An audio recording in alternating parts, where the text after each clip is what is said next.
Brazil আর বাংলাদেশ নাম দুটো শুনলে মনে হবে আরে এ তো পৃথিবীর দুই প্রান্তের দুটো দেশ কিন্তু জানেন কি এদের মধ্যে গড়ে উঠেছে এক অবিশ্বাস্য রকমের অর্থনৈতিক সম্পর্ক তো চলুন আজকে এই দারুণ ইন্টারেস্টিং পার্টনারশিপটার ভিতরে একটু ঢু মারা যাক। তো প্রশ্নটা হলো ব্রাজিল আর বাংলাদেশের মধ্যে মিলটা ঠিক কোথায়? মানে ম্যাপে দেখলে তো মনে হবে এদের মধ্যে হাজার হাজার মাইলের দূরত্ব। তাহলে কমন জিনিসটা কি থাকতে পারে বলুন তো? উত্তরটা শুনলে হয়তো অবাক হবেন, 15,000 কিলোমিটারেরও বেশি দূরত্ব। কিন্তু তারপরেও এই দুই দেশের মধ্যে রয়েছে বিলিয়ন বিলিয়ন ডলারের এক দারুণ শক্তিশালী ট্রেড পার্টনারশিপ। হ্যাঁ, আর ঠিক এটাই আমাদের আজকের আলোচনার ফোকাস। চলুন এক নজরে দেখে নিই আজকে আমরা কি কি বিষয় কভার করছি। আমরা দেখব এই পার্টনারশিপটা কেন এত স্পেশাল, ট্রেডের কিছু নাম্বারস, কি কি জিনিসপত্র আদান প্রদান হয়, ফিউচারে কি সুযোগ আছে, আর অবশ্যই কিছু প্র্যাকটিক্যাল স্টেপস নিয়ে কথা বলবো। ওকে, তো চলুন শুরু করা যাক। আচ্ছা, এই দুটো দেশের অর্থনীতিকে একটা দারুণ নামে ডাকা হয়, স্বভাবগতভাবে পরিপূরক বা ন্যাচারালি কমপ্লিমেন্টারি। এর মানেটা কি, তাই না? ব্যাপারটা খুব সোজা। ব্রাজিল দেয় কাঁচামাল, আর বাংলাদেশ সেই কাঁচামাল ব্যবহার করে বানিয়ে ফেলে বিশ্বমানের সব পণ্য। আর এটাই হলো তাদের এই দারুণ সম্পর্কের আসল ভিত্তি। তো চলুন এখন কিছু নাম্বারস বা পরিসংখ্যান দেখি। এই সংখ্যাগুলো দেখিলে বাণিজ্য খাতের আসল ছবিটা একদম পরিষ্কার হয়ে যাবে। দেখুন, শুধু 2025 সালের ডেটা যদি আমরা দেখি, ব্রাজিল বাংলাদেশে রপ্তানি করেছে $2.72 বিলিয়ন পণ্য। চিন্তা করতে পারেন? এই বিশাল অঙ্কটাই বুঝিয়ে দেয় যে বাংলাদেশের বাজারে ব্রাজিলের পণ্যের চাহিদা আসলে কতটা বেশি। আর উল্টো দিকে বাংলাদেশ থেকে ব্রাজিলে গেছে প্রায় $282 মিলিয়ন পণ্য।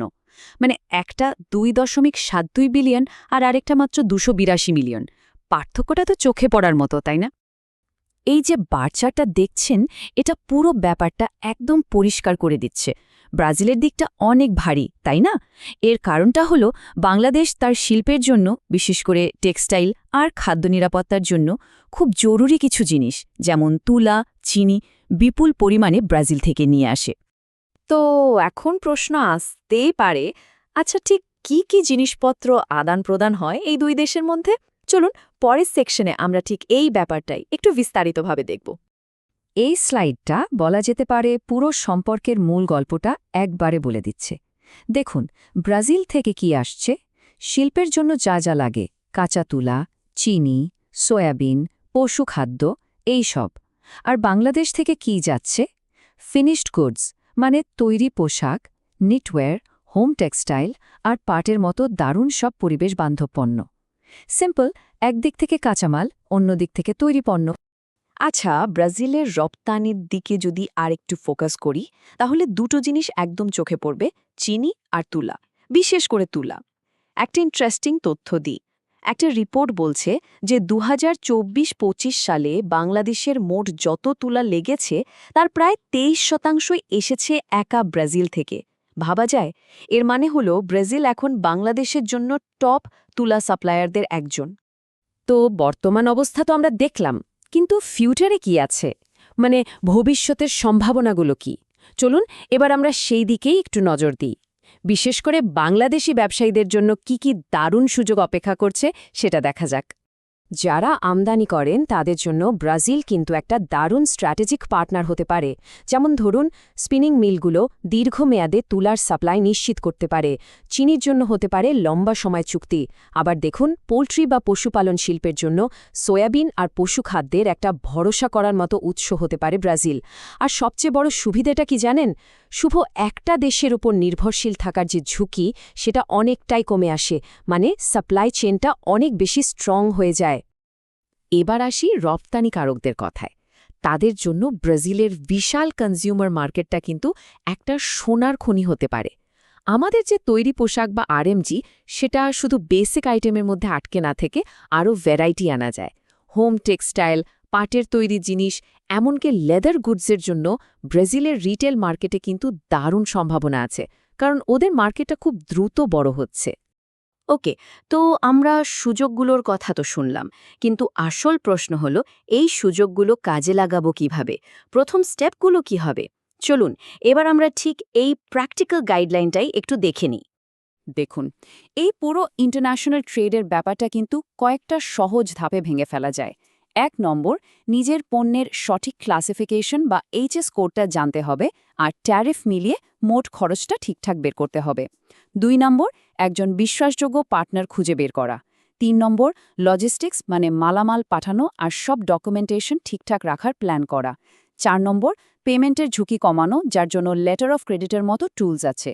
আর ফাইনালি 5 নম্বর, সম্পর্ক তৈরি করা, ট্রেড ফেয়ারে যাওয়া, B2B মিটিং করা, এগুলো খুব জরুরি। আচ্ছা, এই যে এতগুলো ধাপের কথা বললাম, এই পুরো জার্নিতে ব্যবসায়ীদের সাহায্য করার জন্য একটা দারুণ প্রতিষ্ঠান আছে, যেটা অনেকটা সেতুর মতো কাজ করে। চলুন তাদের সাথে একটু পরিচিত হওয়া যাক। এই প্রতিষ্ঠানটার নাম হল Brazil Bangladesh chamber of commerce and industry, সংক্ষেপে BBCI। তাদের মূল কাজটাই হল দুই দেশের বিজনেস কমিউনিটির মধ্যে একটা কানেকশন তৈরি করে দেওয়া, ট্রেড আর ইনভেস্টমেন্টে হেল্প করা। মানে একদম সহজ করে বললে BBCI হলো একটা ট্রেড ব্রিজ, যেটা ব্যবসায়ীদের শুধু আগ্রহ থেকে আসল কাজে নামতে সাহায্য করে। তো যারা এই দারুণ সুযোগগুলো নিয়ে আরও জানতে চান বা ভাবছেন যে এবার একটা স্টেপ নেওয়া দরকার, তাদের জন্য BBCI এর সব কন্ট্যাক্ট ডিটেলস এখানে দেওয়া হলো। ফোন নাম্বার, ইমেল, ওয়েবসাইট সবই আছে। তারাই কিন্তু সঠিক পথটা দেখাতে পারবে। এখানে একটা খুব পাওয়ারফুল কথা আছে, একটু মন দিয়ে শুনুন। যেসব বাংলাদেশি ব্যবসা তাদের মার্কেটকে আরও বড় করতে চায়, তাদের জন্য ব্রাজিল কোনো ফিউচার মার্কেট নয়, এটা একটা প্রেজেন্ট মার্কেট। মানে ভবিষ্যতের জন্য অপেক্ষা করার কিছু নেই, সুযোগটা এখনই। এই কথাটা কিন্তু পুরো ব্যাপারটার গুরুত্ব এক লাইনে বুঝিয়ে দিচ্ছে।